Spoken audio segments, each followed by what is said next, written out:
ये ऐतिहासिक जगह है भारतीय स्वाधीनता संग्राम के लिए। तो अब मैं आमंत्रित कर रहा हूं माननीय मुख्यमंत्री महोदय को उनके उद्बोधन के लिए कि मुख में वंदे मातरम है, तन में वंदे मातरम, नारियों के रक्त में बहता है वंदे मातरम, खंजरे कातिल भले ही कत्ल कर देना हमें, चीख भी निकलेगी तो निकलेगी वंदे मातरम। भारत माता की। ये लखनऊ की आवाज नहीं है। जब हम लोग कहते हैं कि मुस्कुराई आप लखनऊ में है, तो इसका मतलब ये नहीं कि आप कुछ बोले ना। मेरे साथ बोलेंगे, दोनों हाथ उठा के बोलेंगे, भारत माता की, भारत माता की, भारत माता की। आज के इस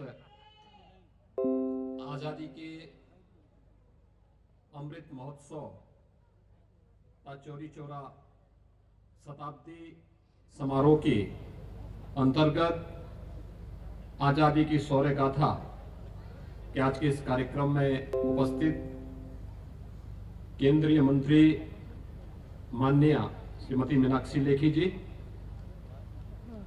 उत्तर प्रदेश सरकार में मेरे सहयोगी मंत्रीगण श्री सुरेश कुमार खन्ना जी, आशुतोष टंडन जी, डॉक्टर नीलकंठ तिवारी जी, माननीय विधायक श्री नीरज वोरा जी, मुख्य सचिव श्री राजेंद्र कुमार तिवारी जी, प्रदेश शासन के सभी हमारे वरिष्ठ अधिकारीगण, भारत सरकार के सभी अधिकारीगण और उपस्थित भाइयों बहनों,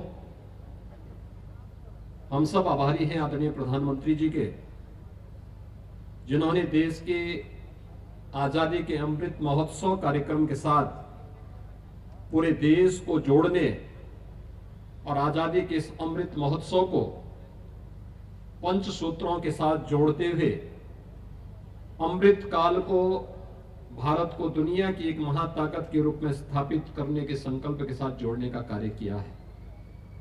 और आज हम उसी श्रृंखला का एक हिस्सा बनने और इस रेजिडेंसी में, जिसने 1857 की प्रथम स्वतंत्र समर में अद्भुत शौर्य का परिचय इसी स्थल पर लखनऊ की इसी भूमि पर दिया था, उसके साक्षी बनने जा रहे हैं कुछ ही देर में, जब यहाँ पर लाइट एंड साउंड के कार्यक्रम और साथ साथ यहाँ पे एक बेहतरीन ड्रोन शो होने जा रहा है जो आपने कभी नहीं देखा है। आज आप सबको कुछ ही देर में वो देखने का अवसर यहाँ पे प्राप्त होगा। भाइयों बहनों, हम सब जानते हैं उत्तर प्रदेश देश के प्रथम स्वतंत्र समर का प्रमुख केंद्र था।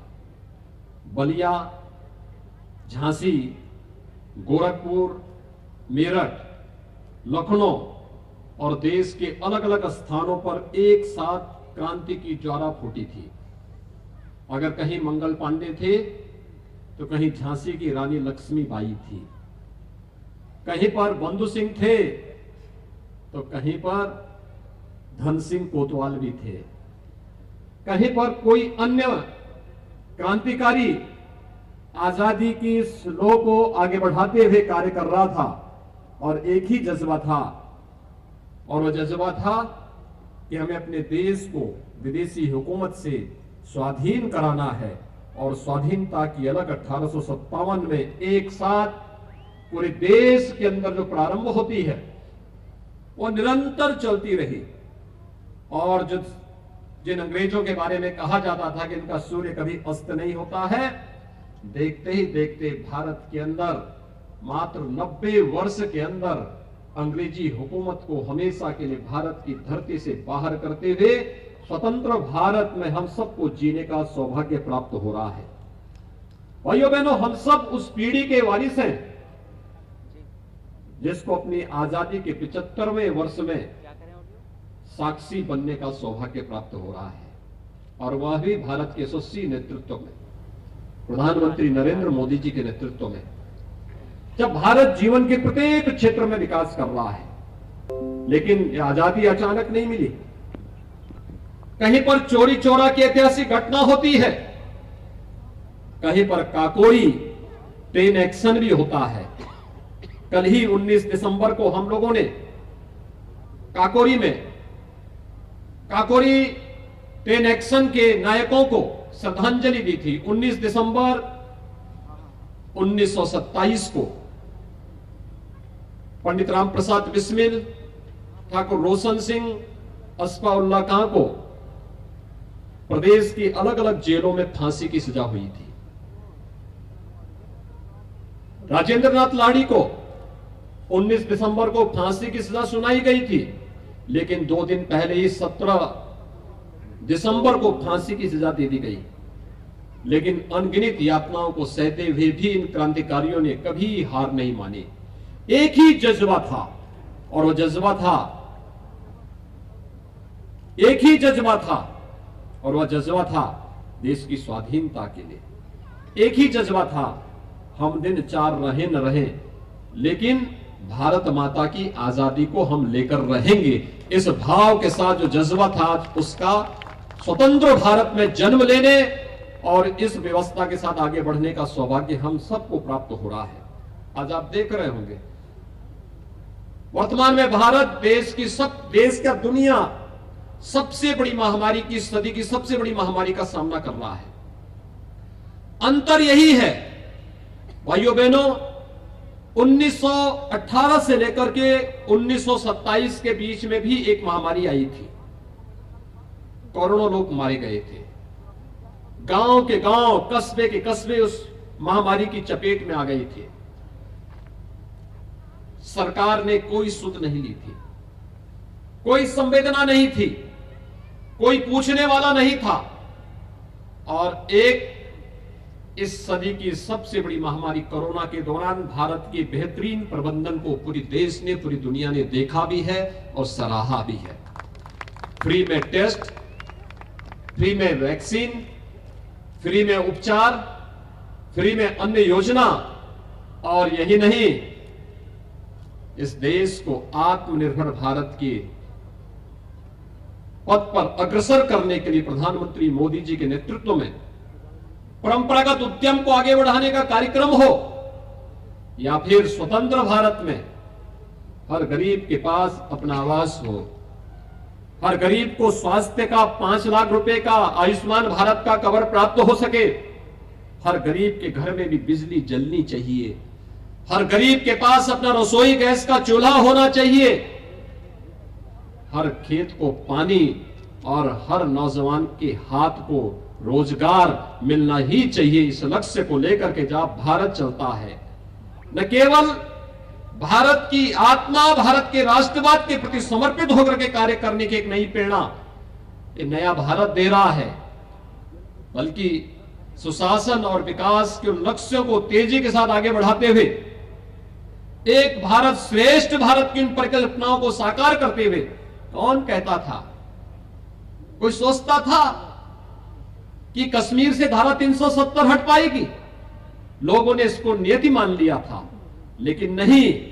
अगर ये संकल्प हमारे किसी पूर्वज ने लिया है, एक देश में 2 विधान, 2 प्रधान और 2 निशान नहीं चलेंगे, तो वह नहीं ही चलेंगे। जब प्रधानमंत्री मोदी जी को जनता ने आशीर्वाद दिया, उन्होंने कश्मीर से धारा 370 को सदैव के लिए समाप्त भी किया।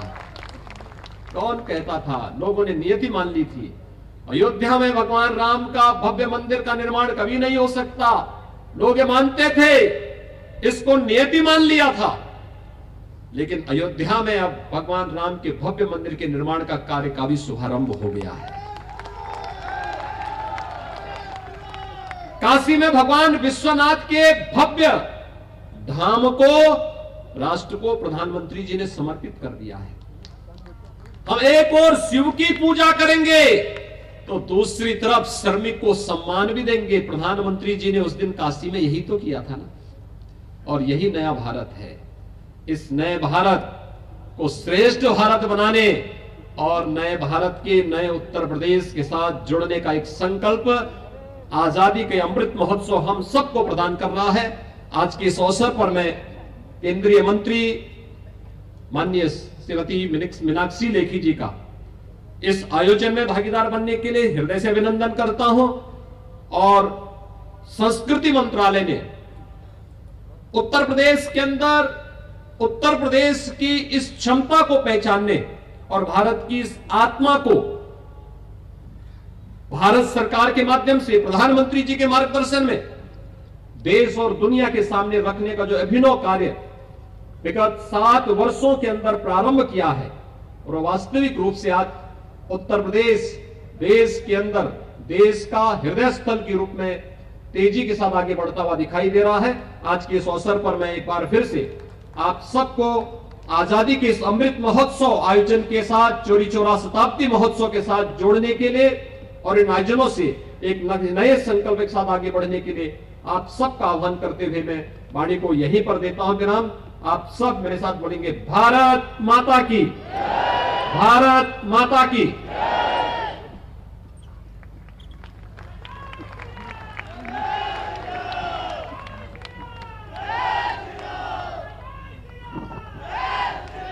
धन्यवाद माननीय मुख्यमंत्री महोदय, आपके ओजस्वी उद्बोधन के लिए हम सब धन्य हैं, कृतार्थ हैं। आपने सीधे काशी से यहाँ आकर इस कार्यक्रम की गरिमा बढ़ाई है, हम आपको बहुत धन्यवाद देते हैं। मित्रों, ड्रोन शो जो आप देखने जा रहे हैं वो अब बस शुरू होने को है। मशीन अपना टाइम लेती है। ड्रोन की तैयारी में कुल 45 मिनट का समय लगता है, जिसमें अब मात्र 5 मिनट 30 सेकंड बचे हुए हैं। अभी से 5 मिनट 30 सेकंड के बाद ये ड्रोन शो आप देख पाएंगे। आप जिस रेजिडेंसी के अंदर बैठे हुए हैं, आप सब जानते हैं कि 1857 में स्वतंत्रता संग्राम में क्रांतिकारियों की वीर गाथा का गवाह बनी थी रेजिडेंसी, और आज एक बार फिर वो एक अद्भुत इतिहास